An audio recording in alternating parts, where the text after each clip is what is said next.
Hi guys, this is gsn.com and I'm here with the Huawei Nova Plus for a full review. This handset was announced at IFA 2016 with the Huawei Nova and it's its bigger version.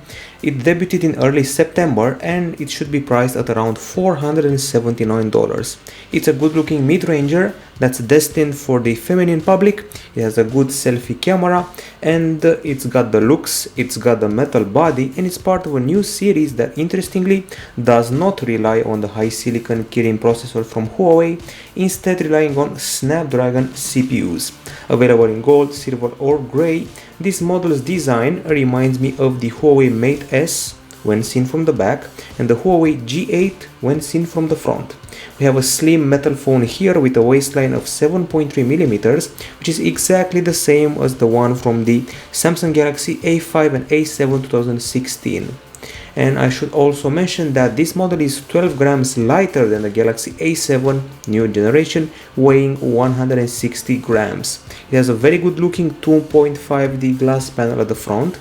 There is a slight camera hump here. The build is quite solid. We're dealing with the usual setup of aluminum body with an unibody approach and also some magnesium thrown in here.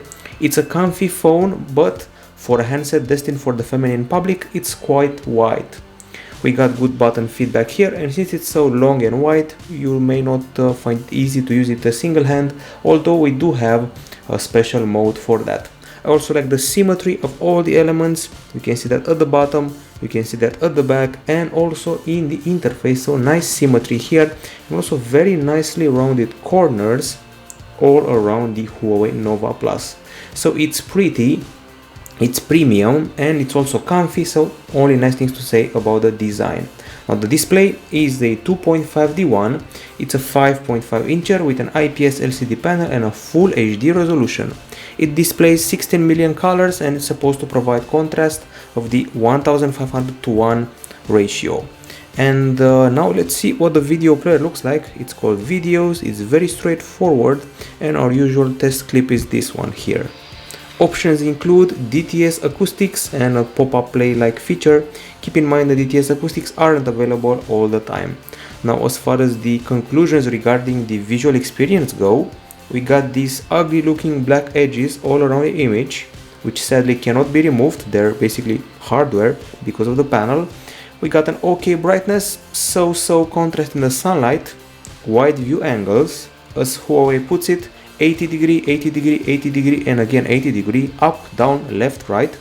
We also have something interesting here. I noticed that the black is slightly more washed out than on other IPS LCDs I've seen, so a bit more whitish, a whitish hue on top of it. Okay, now it's time to see what the display can do, and for that we're going to have to rely on our tests. So here we go. This is the pixel setup, is the RGB stripes pixel setup, and as far as the brightness is concerned, we achieved 408 lux units of the top part of the screen, but at the middle part is 391 lux units, so it's not exactly uniform, but your eyes will not tell the difference. So with this value here, 408, we surpassed the Sony Xperia Z5 Premium and the LG G5.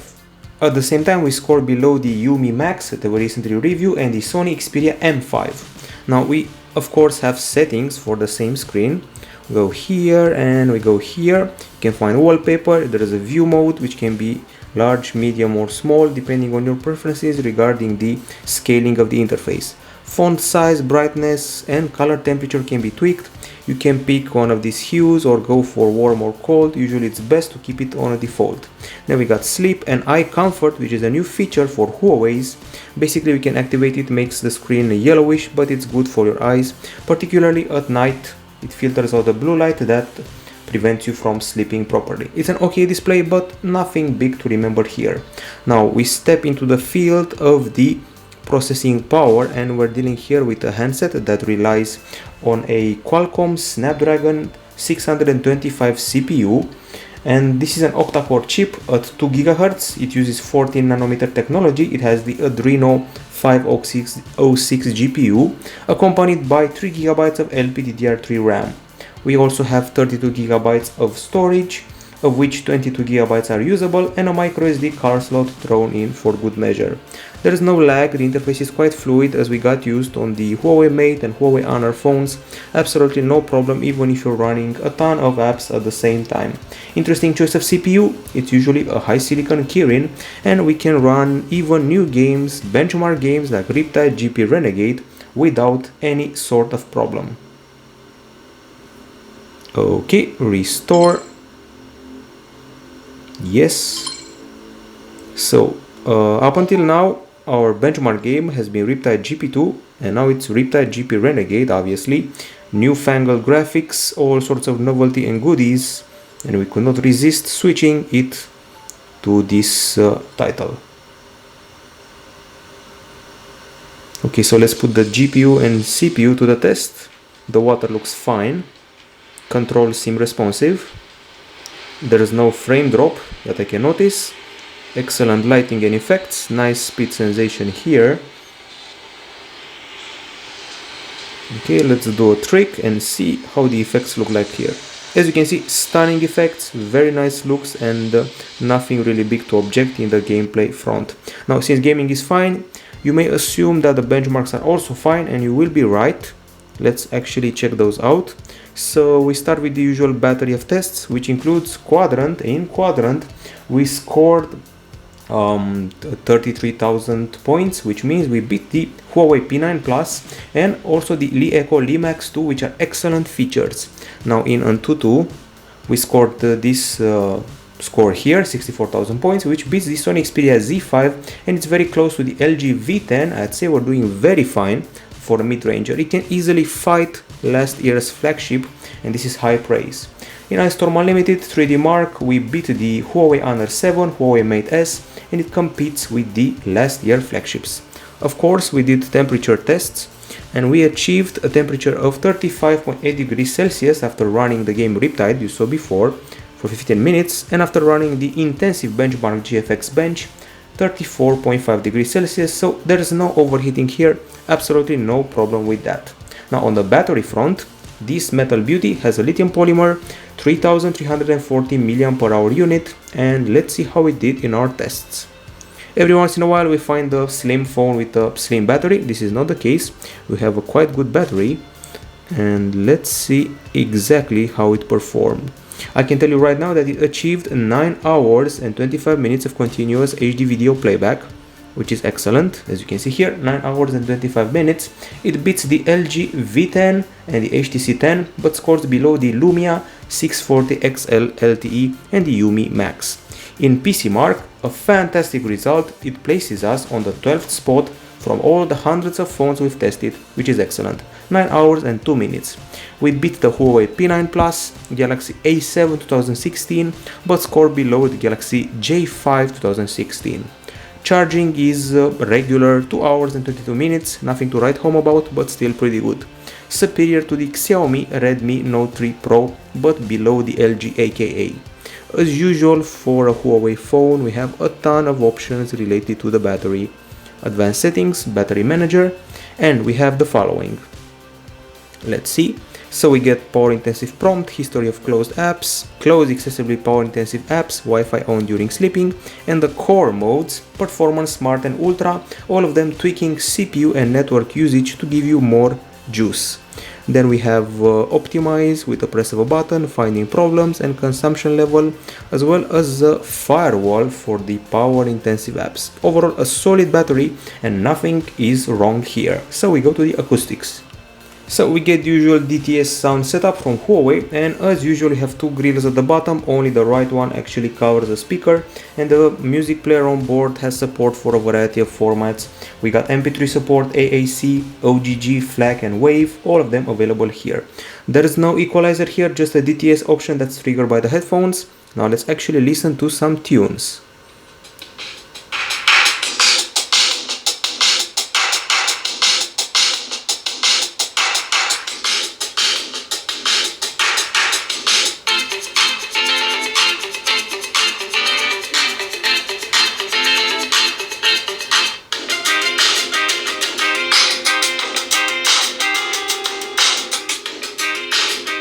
Okay, conclusions, we got a loud and clear sound, okay bass, it feels a bit muffled sometimes and there's a bit of distortion at the max, but in general I was happy with it. Keeping it at 80% should avoid muffling and distortion. Now let's see what our decibel meter showed and let's check it out. So the decibel meter showed a value of 83.5 decibels, which is quite good, surpassing the iPhone 6s and the OnePlus 2, but scoring below the Lenovo Vibe X3 and the LG G3. The headphones are exactly the same you've seen ever since the Huawei P8, with the plasticky design, the elongated body, not very comfy in the ear, but providing a pretty good experience. With DTS on, they provide extra bass, they're loud and clear, they have a very good bass by the way, and the wire tends to tangle, and then we have this remote here that's quite fancy but a bit long. Now with the headphones attached, you'll see a new menu area triggered with options here, and one of them is FM radio. Sadly, FM radio takes long to scan the stations, so that's a bit of a bummer. Now we're done with the acoustics. I have to say I'm happy with them, aside maybe from how comfy the headphones are not. And now we proceed to the cameras. So the cameras are one of the selling points of the phone, if not the biggest one. So first things, 16 megapixel shooter here, and I said 16, not 60, with optical image stabilization, dual tone flash, 4K video, which not even the Huawei P9 had, f2.0 aperture, face detection autofocus, and actually Huawei promoted more the front camera, 8 megapixel shooter with fixed focus, but also with makeup features. It's a phone for the ladies, they can put makeup digitally from the app.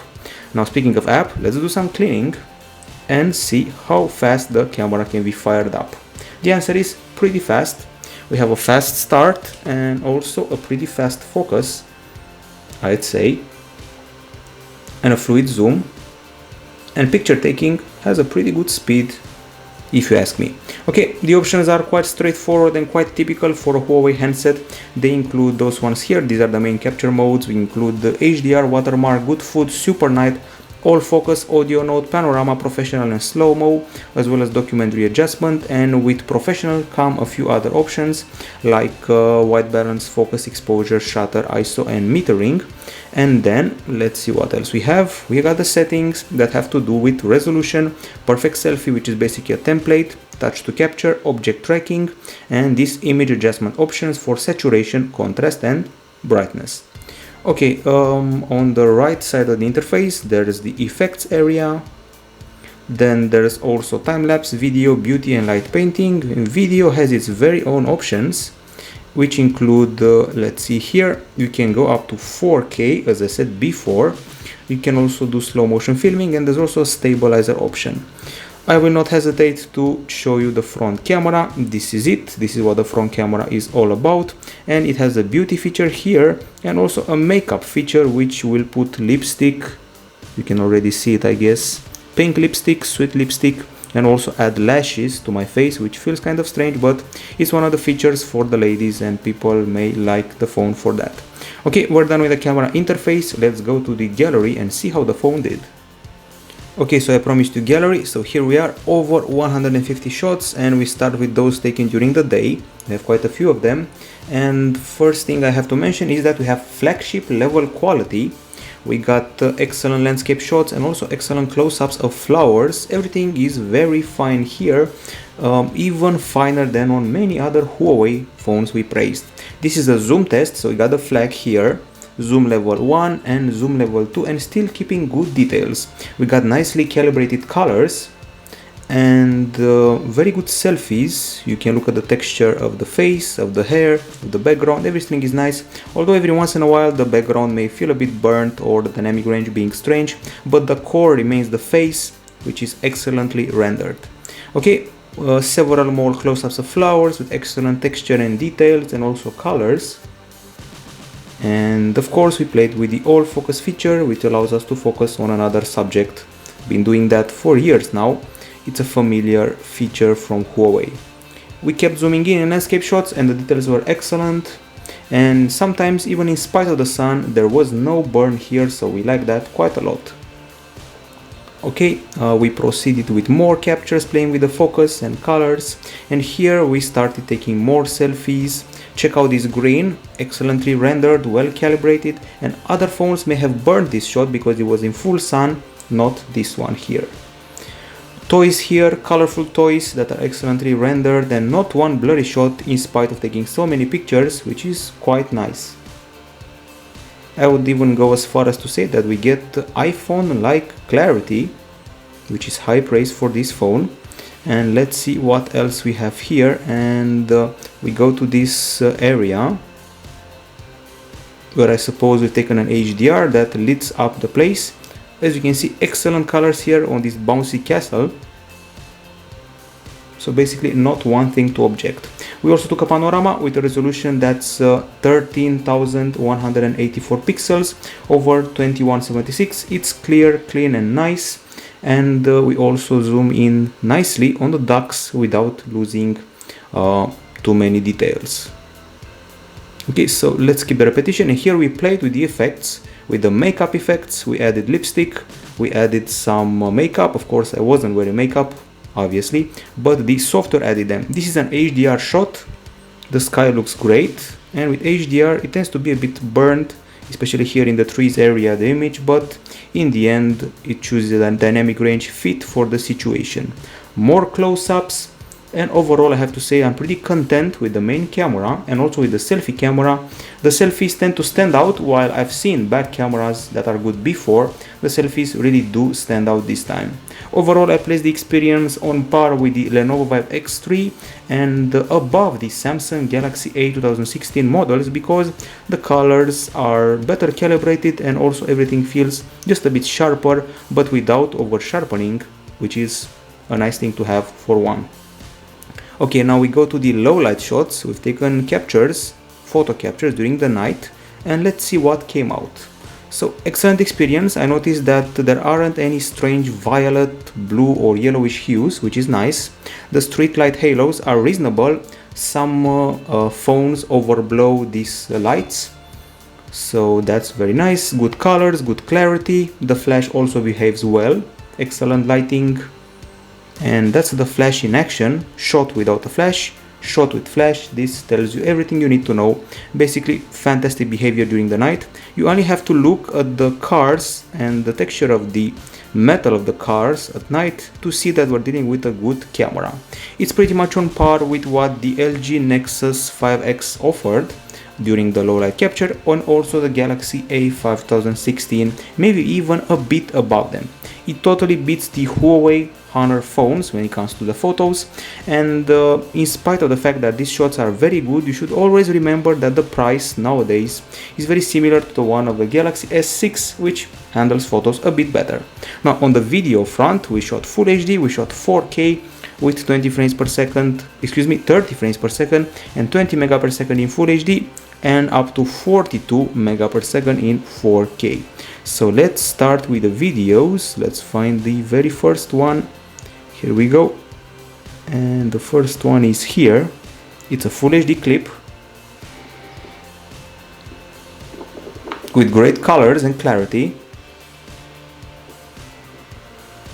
Good brightness, nice exposure and white balance. But when you start to zoom in, you'll see that at the first zoom, details remain good, but at the second level, they're a bit underwhelming and there's a bit of quality loss. The microphone, we either covered it up or it cannot face the wind properly and also sounds echoey at times. Traditionally, Huawei phones are not known for filming very well. That's why I was pleasantly surprised that this one actually films quite well. Here we go. Nice focus, exposure, clarity, colors and white balance. An excellent setup of the exposure when changing from the shade to the light. Let's not forget the 4K video, and I took advantage of the bouncy castle to film it here. What can I say? It's basically perfect. It has the quality of a handycam, I kid you not. Excellent everything. Colors, clarity, exposure, white balance, basically everything. Focus is also nice, and no matter what you did here, everything look very fine. Okay, so that's 4K in a nutshell. Even the sky looks nice, although some phones have problem with that. And aside from the microphone thing and some covering up the mic or echoish things, I have to say everything is nice. I would even put it on par with the Galaxy A 2016 models, the Nexus 6P, Nexus 5X, so that's the range where it operates quality-wise. And I even tested the front camera video out of curiosity. It's promoted as a selfie phone and I tested the selfie camera. It films Full HD, 20 megapixel bitrate, which is quite nice. And you don't lose quality. Of course the background may be a bit burned and have a strange dynamic range, but the face remains well rendered with this front cam. Once again, the microphone, not exactly my favorite. Now those are daytime shots. Let's see how the camera handles low light video capture. It's clear, quite good. Street light halos are decent in size, lighting is okay. Quality remains fine in spite of walking. Then the optical image stabilization is quite good. We tested it during the day and during the night and we were happy with the results. Good focus, clarity and everything, and no focus loss. There is also no motion blur when there are passing objects like cars. We also have a video with cars, that's why I'm saying that.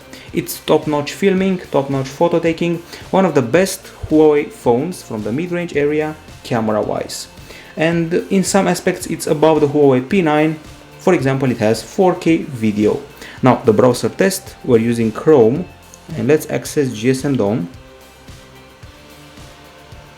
So as you can see, not very fast loading here, actually kind of slow.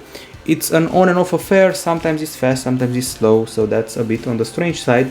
Anyways, the benchmarks aren't very impressive. In SunSpider we were at around 1000 points, and nowadays good in SunSpider is 400 points, the lower the better. The keyboard has big virtual keys and this swipe-like ability.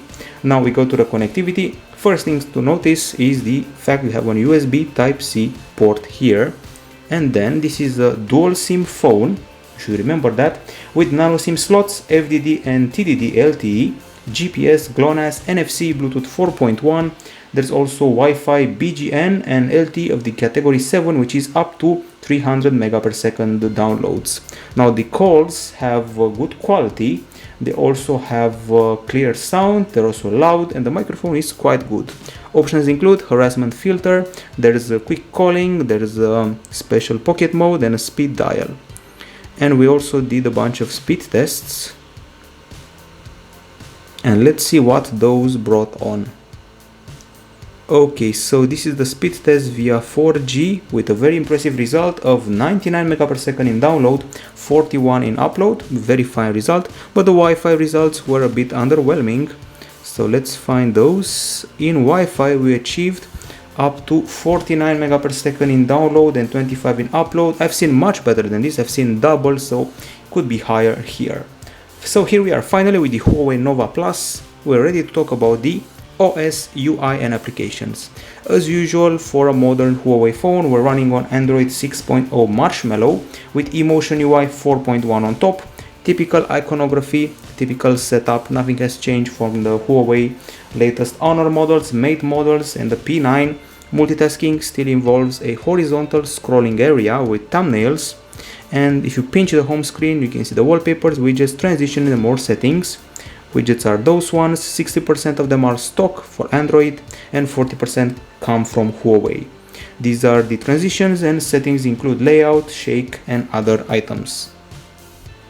The drop-down section includes these notifications as a timeline and quick settings including eye protection, and the actual settings, well, let's see what those entail. We got these connectivity options, home screen style, then there is display, sound and finally fingerprint ID, which can be used to take a photo, answer a call, show the notification panel or browse photos simply by swiping on it. It's placed at the back below the camera, so let's actually activate it. It's secured by a pin. Needs to be confirmed like this, and you can use it to unlock the screen, and you have to enroll it using a 5 or 6 step setup, which is very fast. It was unrolled and now we can use it to unlock the phone just by putting the finger here. As you can see, it's very fast. Okay, you can once again use it to pull down the drop down area and also browse the photos, but we're not done with the settings. Let's see more of that. So we're done with the fingerprint thing. We got smart assistance, which involves the navigation bar, can be tweaked. We got a floating dock. Got motion control by flip to mute, smart screenshot, draw, or dual gesture. So basically you can do something like this to perform a capture, and you can even perform a video capture of the same kind by knocking with your fingers and using the knuckles. There is a one-hand UI here with a mini screen view. You swipe like this and you minimize the screen, and then you should be done. There is a smart cover option, gloves mode, and touch disable mode, so many features to play with here. And finally we get to the pre-installed apps area. As you can see, all the apps are on the home screens. I counted 48, which is basically bloatware. Among the most interesting we have Teams, which can be customized in a lot of ways, and then we have Phone Manager, which makes the phones functioning better. Then the typical high care, the typical notes, weather, and a bunch of games, social networking apps, and WPS Office, Booking.com, News Republic. So a bit of bloatware can be felt at 48 apps. Time for the end of the review. This is the Huawei Nova Plus, and on the Pro side we got a premium material phone that takes very good selfies with makeup, has a solid main camera, good performance, an okay display, and a great battery plus solid acoustics, and it does 4K and optical image stabilization, which not many Huawei phones can do.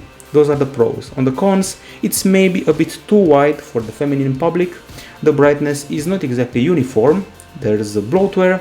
The microphone in the video capture was a bit underwhelming, and also Wi-Fi could be a tad faster. It's not very clear what kind of screen protection we get up front. And finally, Emotion UI has not changed for the last 3 or 4 years. Now, the conclusion, it's a phone for the feminine public that no male would mind bearing with him in his pocket. So finally, the feminine public gets a phone from Huawei. It has a solid selfie camera, and usually when the girls get a phone of their own, it's lacking some stuff. It either has a poor battery or a poor CPU. They only promote selfies and leave the CPU behind, where Huawei did not. They threw in everything and the kitchen sink. So it's probably the first time when the girls get a powerful, solid mid-range phone. So this is it from gsm.com. This has been the review of the Huawei Nova Plus, solid selfie phone, battery phone, performance phone, whatever you want to call it, and the girls and the boys will be made happy by it. This is it from us. Bye bye.